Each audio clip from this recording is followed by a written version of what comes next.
Here we go. Ooh, really close launch there for Dirty McStinky. Got off the block third, made an instant pass, and almost had a collision. Now he's already worked his way into first place.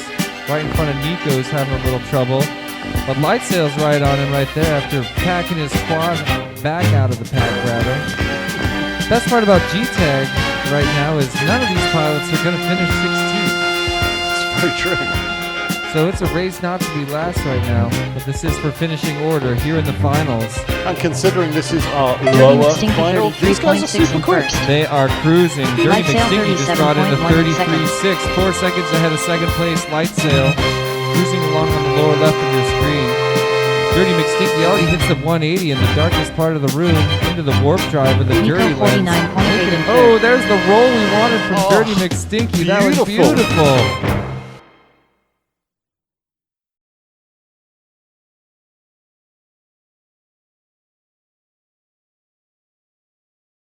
Oh, I love your style, Dirty. 5, 4,